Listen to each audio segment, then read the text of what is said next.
นี่ครับทุกคนน้องโมบอกัดให้ผมครับผมใส่ใบกระเจี๊ยบนิดนึงครับทุกคนมันน่าจะอร่อยนะกับข้าวของเราอร่อยไหมครับหนูครับผมทุกคนแล้วก็พริกสดใบบองครับร้องมากเลยทุกคนสุดยอดเลยครับทุกคนมากินด้วยกันครับสวัสดีครับวันนี้มาพูดกับผมจอร์ไดยาครับผมวันนี้ผมจะพาเพื่อนๆไปที่ไร่หมุนเวียของน้าผมครับผมเราจะไปเก็บแตงเราจะไปเก็บพริกไปเก็บผักหลายๆอย่างครับระหว่างทางที่เราไปเนี่ยผมเอาหมากมาด้วยนะครับไม่รู้ว่าเราจะได้หนูสักตัวหรือเปล่าครับวันนี้เราจะไปที่ไร่กันนะครับผมไปด้วยกันนะครับผมไปกันเลยครับก็ยังไม่ถึงไร่เลยทุกคนไปนานมากเลยไร่ของน้ำมันน่าจะอยู่ไกลนะทุกคน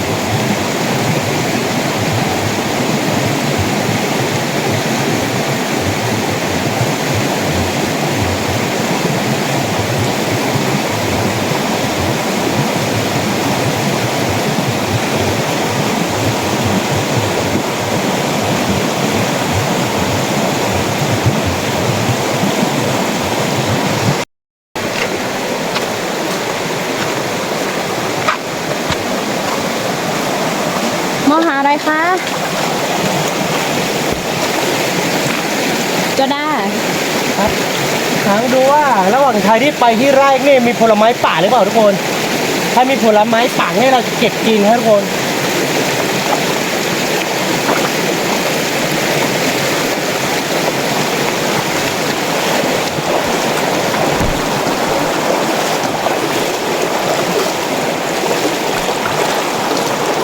ผลไม้ป่าเนี่ยมีอยู่ตรงน้ำตกนึงแต่ว่าต้นมันใหญ่อะทุกคนผมขึ้นไม่เป็นฮะ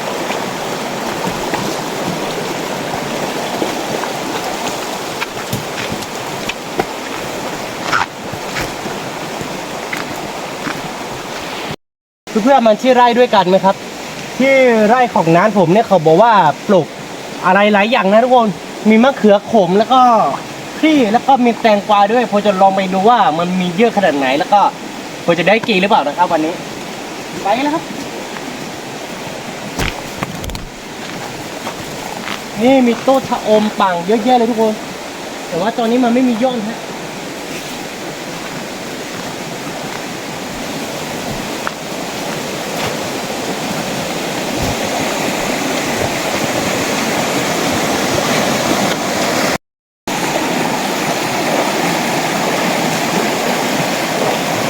จอด้าไปไหนคะ ไปดูกันว่ามีหนองไม้ไผ่เปล่าครับทุกคนดูกันนะครับ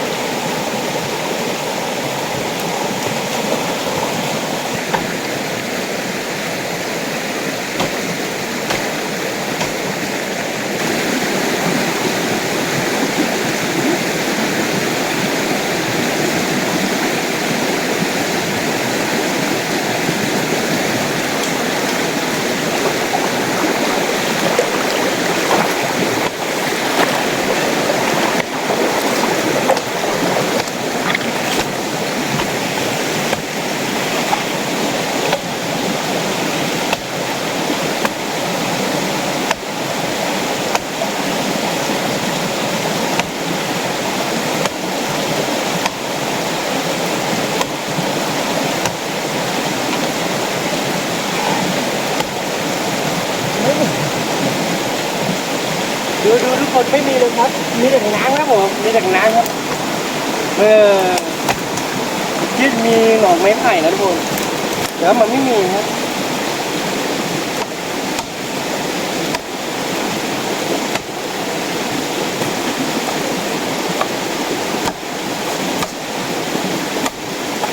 มีแต่น้ำเลยครับ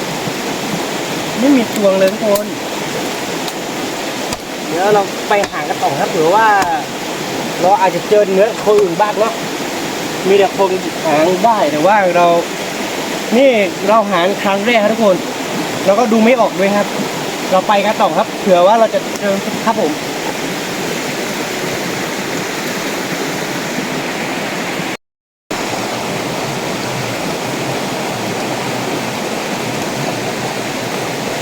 ตอนนี้ยังไม่เจอหนองไม้ไผ่เลยทุกคนหางอยู่ได้สักพักแล้วครับแล้วคือผมดูไม่ออกครับผ คนเคยเห็นคุณหาผมก็อยากจะลองหาครับทุกคนแต่ว่าโปหาไม่เป็นเลยครับผมพอดูไม่ออกครับเดี๋ยวผมจะลองไปหาต่ออีกหน่อยนึงครับไม่รู้ว่าจะเจอหรือเปล่านะครับทุกคนไปกันเลย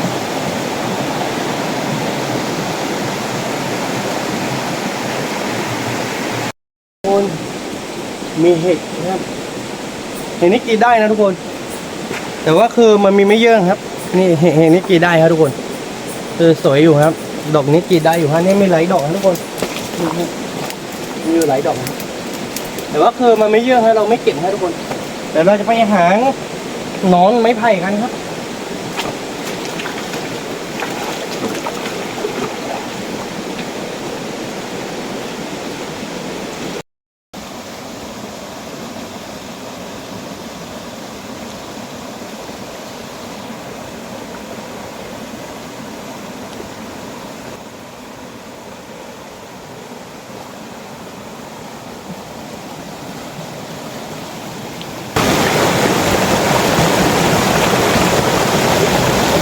นี่ทุกคนเราจะมาดูกันว่าเจอนี่มันมีหนอนไม้ไผ่หรือเปล่านะครับตอนนี้เราเข้าฝั่งลึกมากทุกคนเรามาตั้งแต่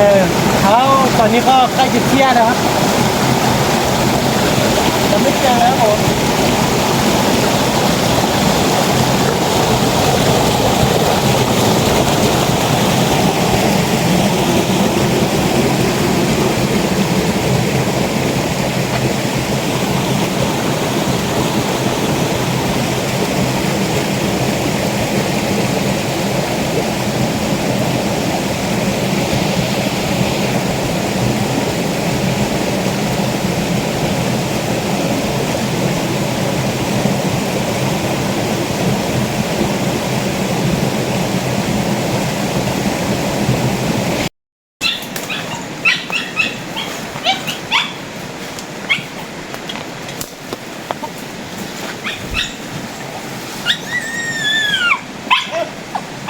โอ้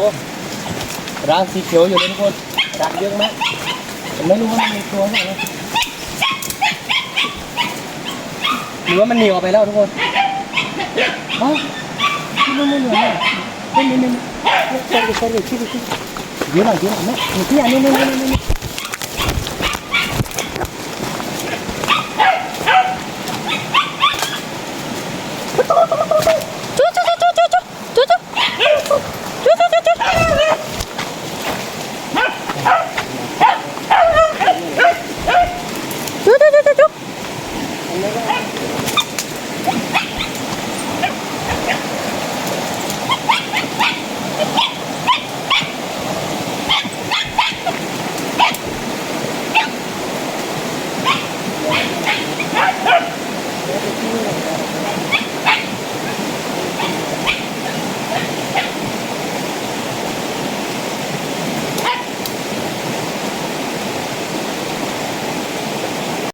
นี่ก็ทุกคนน้องโมบอกกัดให้ผมครับผม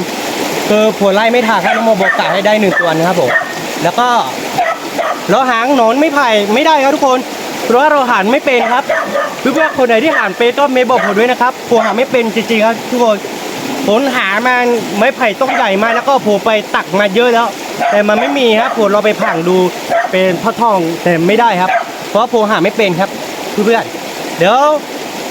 ตอนนี้ก็คือเราไปใกล้จะถึงที่ไร่แล้วเราไปกินข้าวกับที่ไร่ครับเราดูกันว่าเราจะได้อะไรกินนะฮะทุกคนตอนที่แน่ๆก็มีหนูให้กินแล้วครับผมทุกคนต่อไปกันแล้วครับนี่ทุกคนตอนนี้เราจะมาเก็บผลไม้หรือว่ามันเป็นดอกอะไรสักอย่างหนึ่งฮะนี่ทุกคนผักกุดฮะผักกุดก็มีเยอะผักกุดแต่เราไม่เอาครับนี่ทุกคนเราจะมาเก็บดอกนี้เราจะไปกินกับน้ำพริกครับผมทุกคนนี่ทุกคนอร่อยครับโอ้ทำไมเก็บย่างกันนะทุกคนเขาเรียกว่าลู่อะไรครับทุกคนคนไหนรู้ก็ไม่บอกผมด้วยนะครับ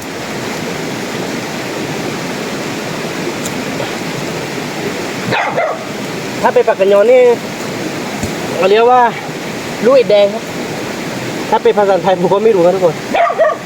ลูกนี้ลูกอ่อนๆฮะลูกอ่อนๆมันจะอร่อยกว่าทุกคนเราจะไปจี้กับน้ำพริกใบบอนครับมันดอกบองครับมันจะอร่อยขนาดไหนครับผมรอดูกันนะครับ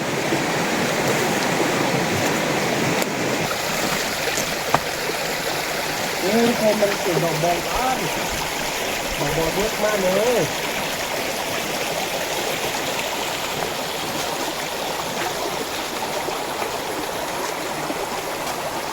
นี่ทุกคนได้ดอกบอลเยอะมากเลยครับผมเราจะไปทำกินกันนะครับทุกคนวันนี้ก็ได้หนู1 ตัวด้วยครับเราจะไปทำกินด้วยกันนะครับทุกคนไปกินด้วยกันนะครับไปกันเลยตอนนี้ก็มาใกล้จะถึงที่ไร่ของนางแล้วใกล้ๆแล้วเพื่อนเหลือไม่ไกลแล้วนิดเดียวฮะโอ้วันนี้ไร่ของน้าผมเนี่ยไกลมากทุกคนมันใช้เวลามันเกือบประมาณ3 ชั่วโมงครับเพราะว่าเราไม่ได้มาแบบว่าไปเร็วๆครับเพราะว่าเรามากับต้นตัวเสพของเราครับระหว่างทางก็ได้หนู1 ตัวครับเราไปดูกันที่ไร่ของที่กระต๊อบของน้ำมีหนูหรือเปล่ามีหนูแห้หรือเปล่านะครับไปนะครับ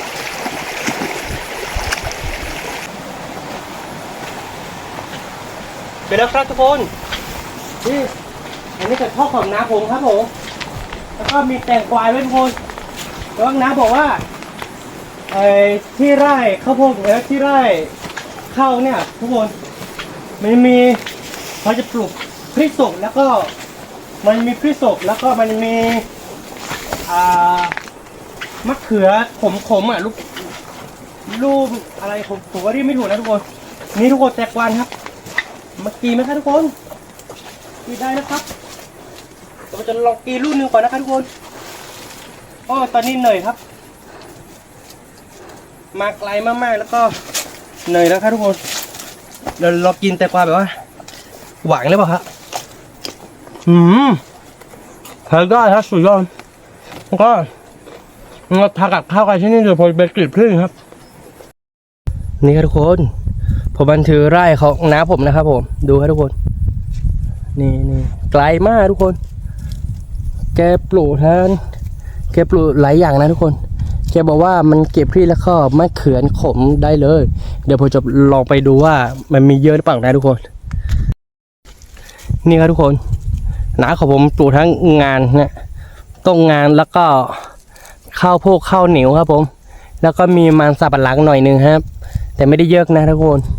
แล้วก็อีกฝั่งนึงก็ปลูกข้าวครับทุกคนเราไปดูกันว่าแกปลูกพริกเยอะไหมครับทุกคนเดี๋ยวผมจะลองขึ้นไปดูคัดบกนะทุกคนว่าแกปลูกพริกตรงไหนครับแกให้ผมมันเก็บกินได้นะครับทุกคนเราจะขึ้นไปดูคัดบนกันว่ามีพริกเยอะไหมมีมันเขือเยอะไหมแล้วแกปลูกตรงไหนผมก็ยังไม่รู้เลยทุกคนที่นี่บรรยากาศดีครับทุกคนเรามาไกลมากวันนี้ไกลแบบว่าไกลสุดๆเลยทุกคน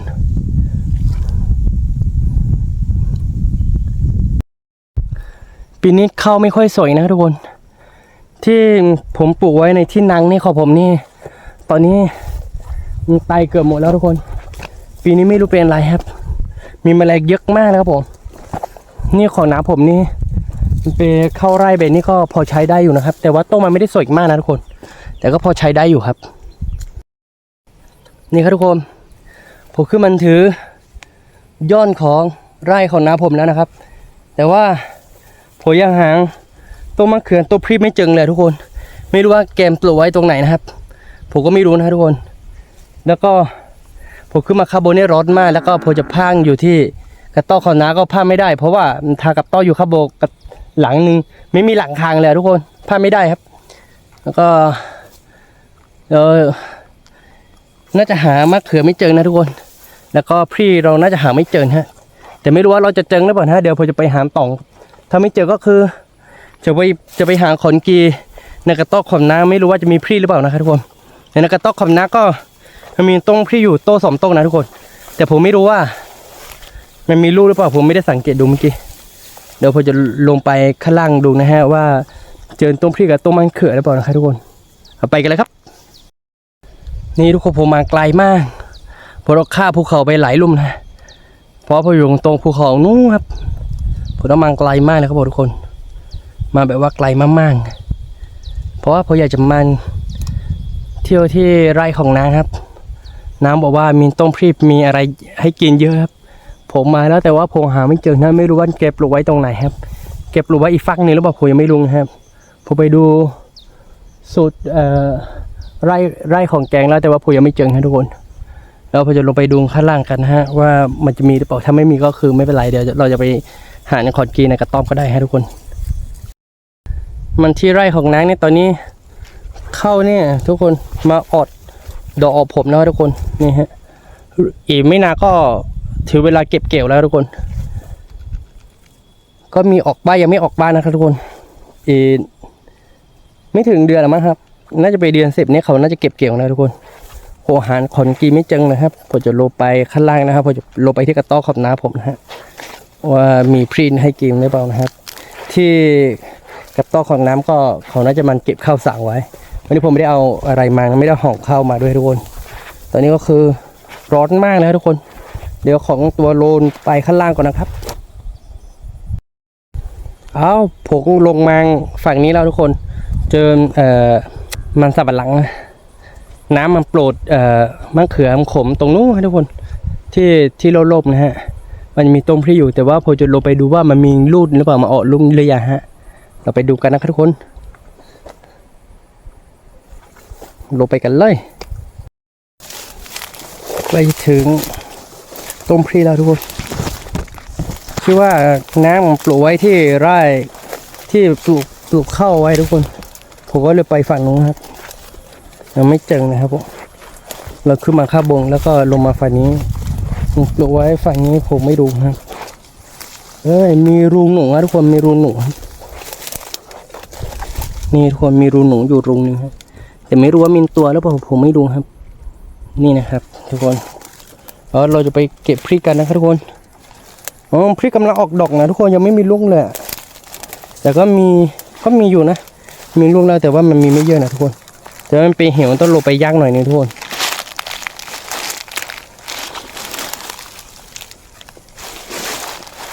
นี่ทุกคนมันดูกันฮะพริกกำลังออกดอกนะทุกคนนี่นะฮะลูกยังเล็กอยู่ฮะลูกมันไม่ได้ใหญ่นะทุกคนเนี่ยลูกยังเล็กเกินไปฮะยังเก็บไม่ได้ครับแล้วก็มะเขือขมนี่ยังไม่ออกลูกเลยทุกคน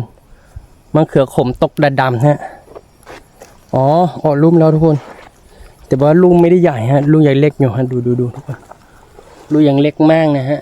แต่ว่ายังเก็บไม่ได้ฮะมีตรงไหนที่เก็บได้บ้างเดี๋ยวผมจะรอไปเก็บดูนะครับทุกคนมันดูกันนะครับไม่รู้ว่าพริกขอดน้ำผมเนี่ยเก็บได้หรือยังฮะมาไกลมากทุกคนวันนี้มะเขือขมลูกมันเป็นแบบนี้ทุกคนอันนี้น่าจะเก็บได้แล้วนะทุกคนนี่ไม่รู้ว่าเก็บได้กินได้หรือเปล่านะเดี๋ยวผมจะเก็บแล้วก็ผมจะลองกินให้เพื่อนดูนะว่ามันขดมากหรือเปล่านะครับทุกคนเราจะลองเก็บมะเขือกันนะครับทุกคนนี่มันน่าจะขมมากเลยแหละทุกคนนี่ลูกยาอ่องอยู่หรือเปล่าผมไม่รู้นะไม่รู้ว่ากินได้เปล่านะนี่ทุกคนเราจะลองกินดูแบบว่าสดๆนะฮะ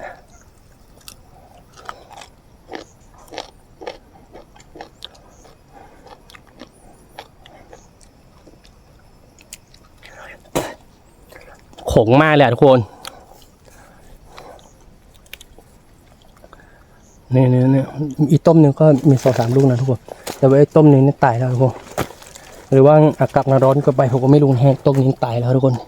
แต่ว่ามันมีลูกหนึ่งน่าจะกินได้อยู่ฮะตัวนี้ก็มีอยู่นะฮะทุกคนมี2-3 ลูกนะฮะ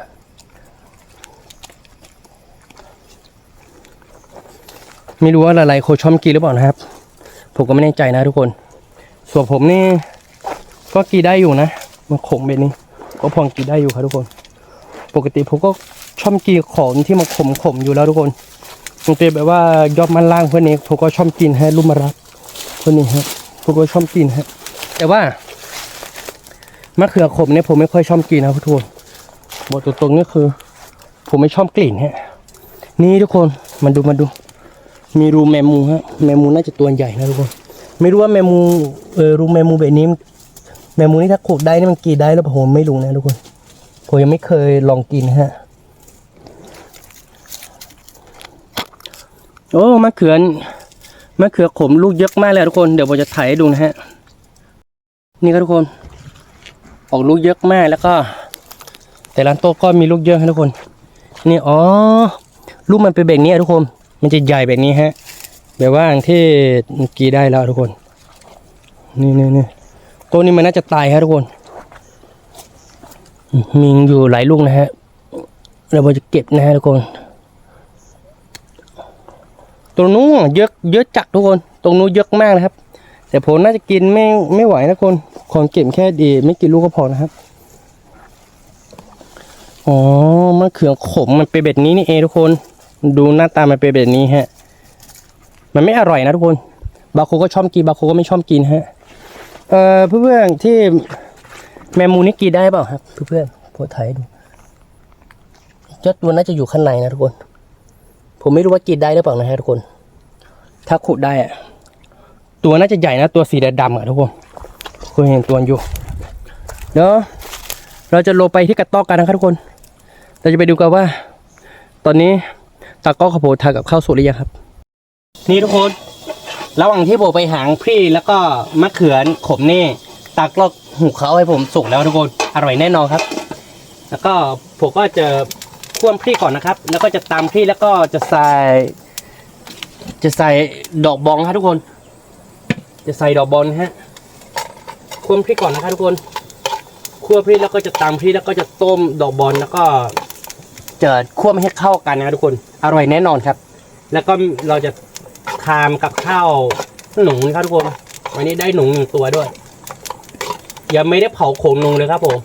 รอสักครู่นะครับทุกคนนี่ทุกคนเราจะต้มดอกบอลกันนะครับ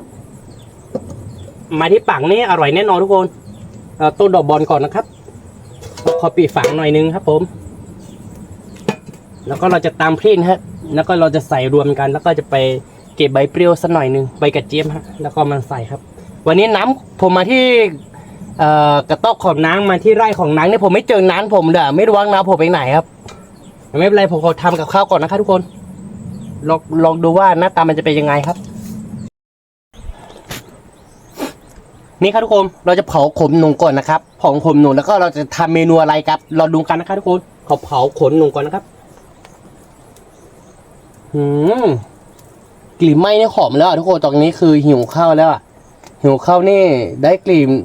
เผาหนูนี่อยากจะกินข้าวแล้วครับ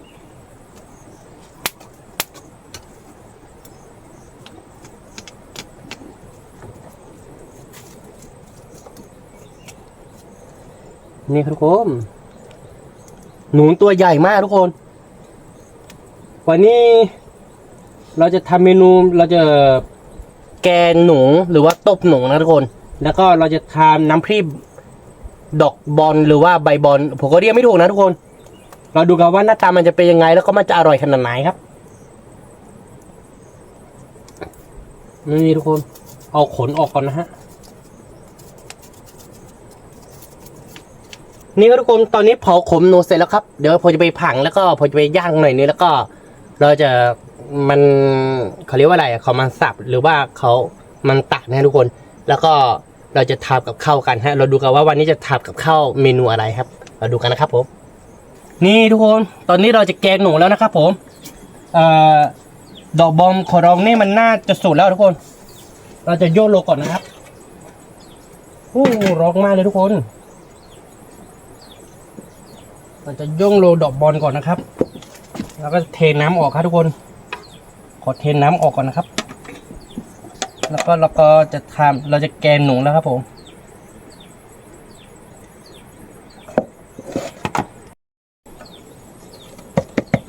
นี่ทุกคนตอนนี้คือเราต้องเอาดอกบอลให้ละเอียดก่อนนะครับไม่ละเอียดมากก็ได้นะทุกคนแบบนี้ครับทุกคนแล้วก็เราก็จะใส่พริกครับ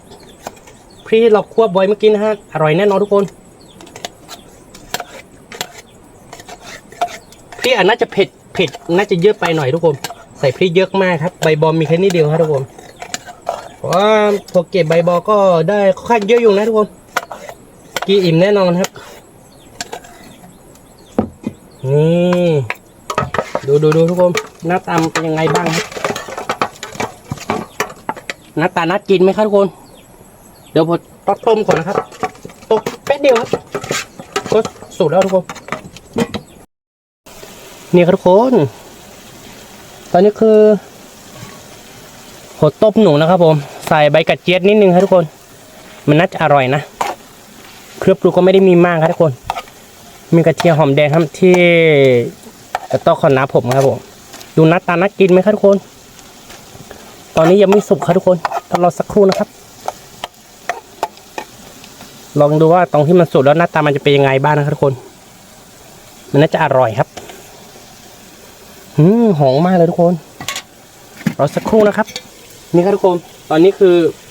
กับข้าวของเราสุกแล้วครับทุกคนหน้าตาน่ากินไหมครับทุกคนนี่หอมมากเลยทุกคนนี่ทุกคนน่ากินแน่นอนครับเอามากินข้าวด้วยกันเลยครับเกิดข้าวที่กัดต๊อบนี่อร่อยนะทุกคนจะบอกให้นี่ครับทุกคนกับข้าวของเราอร่อยไหมครับหนูครับผมทุกคนแล้วก็พริกสดใบบองครับแล้วก็มีแตงกวาของน้าผมครับผมพอเก็บ2 ลูกครับทุกคนแล้วก็มีหน่อไม้ต้มแล้วก็มีลูกเด็ดแดงที่ผมเก็บมาทุกคนแล้วก็ผักกุดน้ำนะฮะกินข้าวด้วยกันทุกคนกินข้าวเราครับเดี๋ยวผมจะลองชิมดูให้ทุกคนว่ามันอร่อยขนาดไหนครับเพราะว่าน้ำพริกใบบองนี่มันน่าจะอร่อยจัดนะทุกคนผมจะลองชิมดูนะว่ามันอร่อยหรือเปล่านะครับทุกคน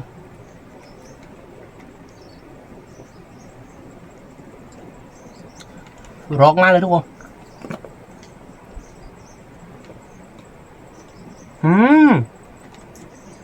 สุดยอดเลยครับทุกคนมากินด้วยกันครับ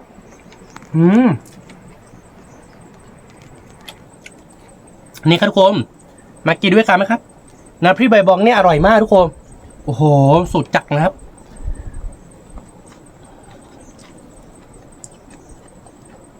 ลูกเด็ดแดงเนี่ยหอมทุกคนหอมมาก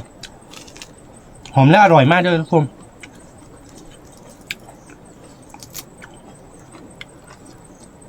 น้ำจิ้มใบบองน้ำพริกใบบองเนี่ยอร่อยมากทุกคนเรามากินดูนะครับมากินในป่างกับผมก็ได้ครับทุกคน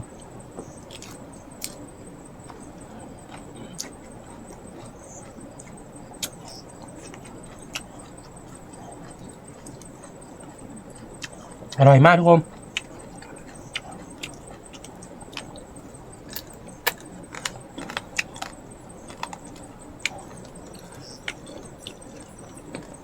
ชิ้นใหญ่ๆครับทุกคนหนูครับผมหอมมาก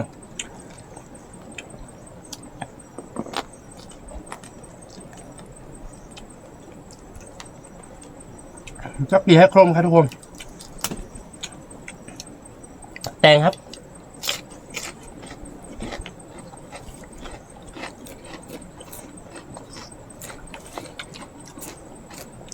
เรามาเที่ยวปากดูนะครับทุกคนสนุกดีเหมือนกันนะครับ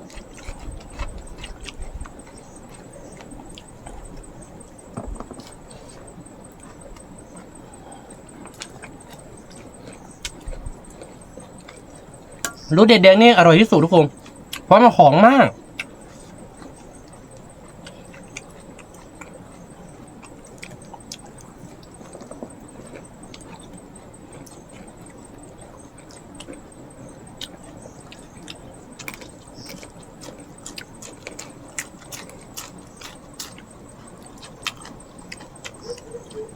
มากินข้าวด้วยกันครับ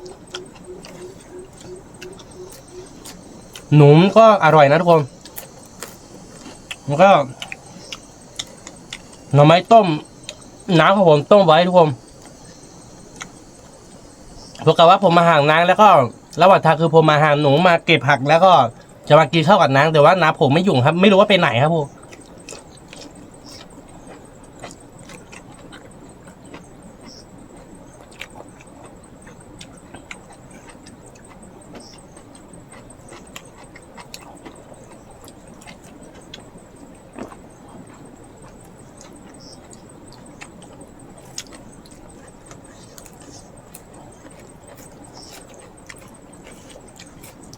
มันโทษชิ้นใหญ่ครับ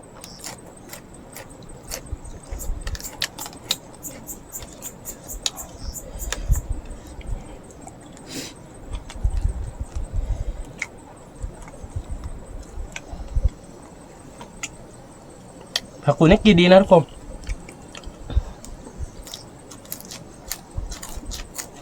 ธรรมชาติล้วนๆฮะ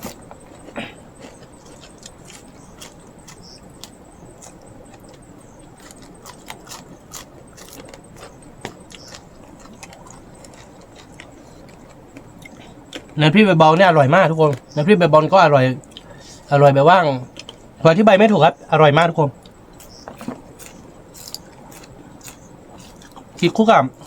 แตงกวาก็ได้กินคู่กับหน่อไม้ก็ได้ลูกเดือดแดงก็ได้ผักกูดก็ได้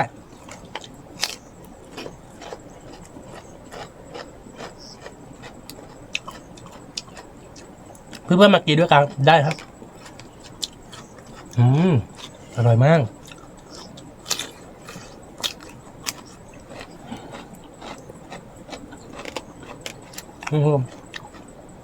รู้สึกแดงๆนี่หอมมาก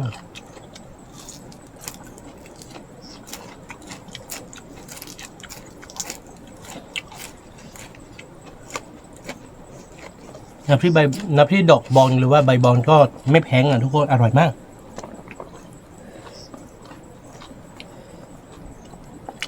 หอมด้วยทุกคน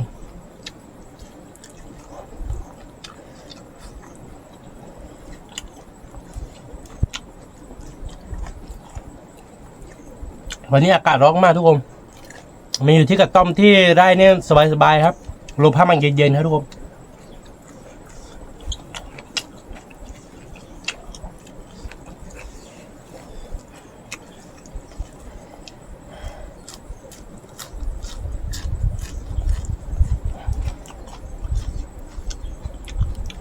ชิ้นใหญ่ๆครับ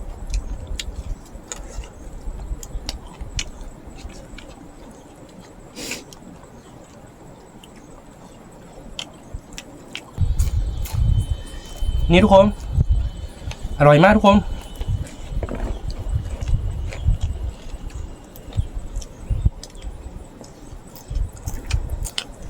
นั่นเด็ดแดงแล้วก็เด็ดแดงอร่อยมากทุกคนหอมมาก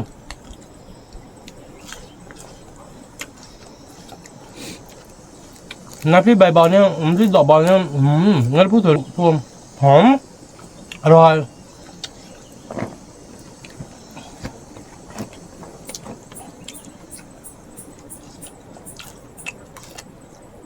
หนูชี้ใหญ่มากทุกคน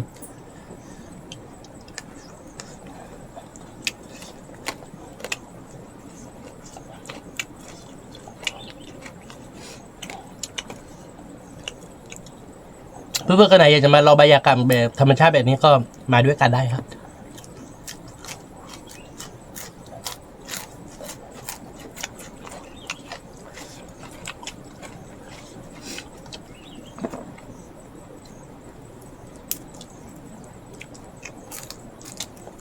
แตงกวาที่น้าผมปลูกไว้เนี่ยหวานมากทุกคน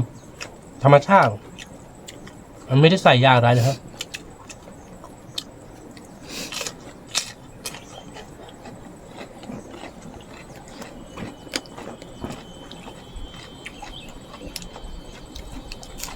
แต่ว่าเราเดินทางมาไกลมากทุกคนใช้เวลาก็ถ้าเดินไปแบบไม่พลาดผ่องหรือว่าไปเรื่อยๆไปแบบว่าผู้ใหญ่ไปอย่างน้อยๆก็ชั่วโมงกว่าๆนะทุกคน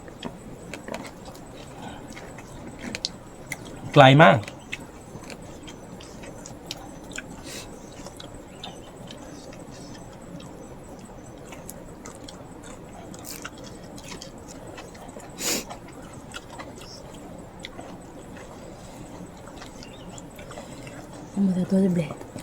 นี่ทุกคน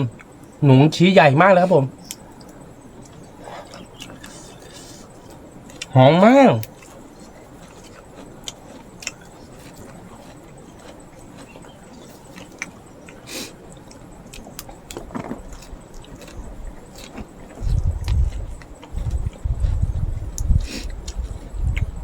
หน่อไม้ก็รุ่นใหญ่นะทุกคน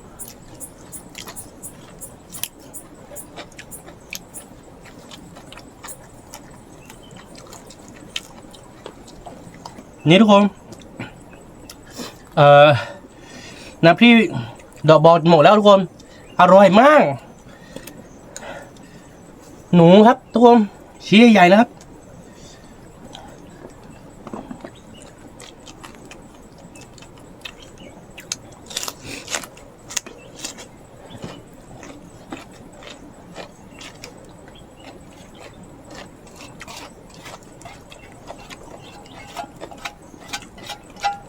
เทหมดเลยครับ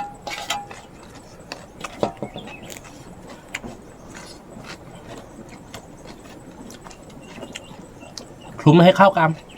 อร่อยแน่นอนทุกคน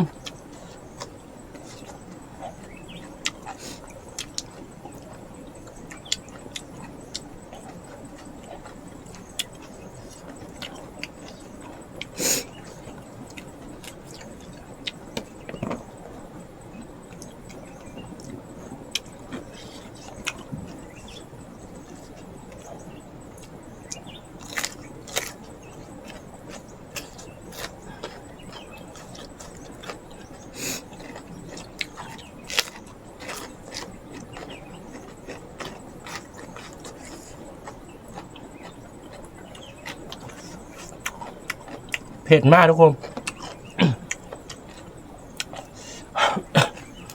เผ็ดมากอร่อยมาก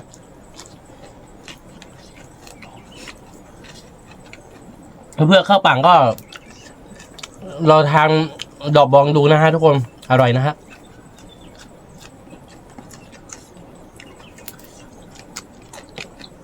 ผักกูดก็อร่อยครับทุกคน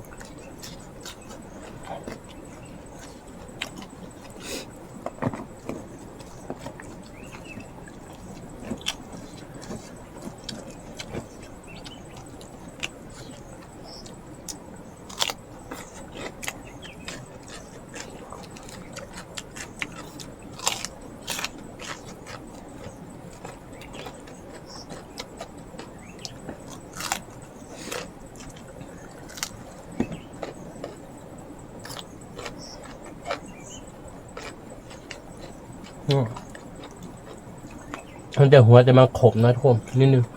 เอาทิ้งนะฮะ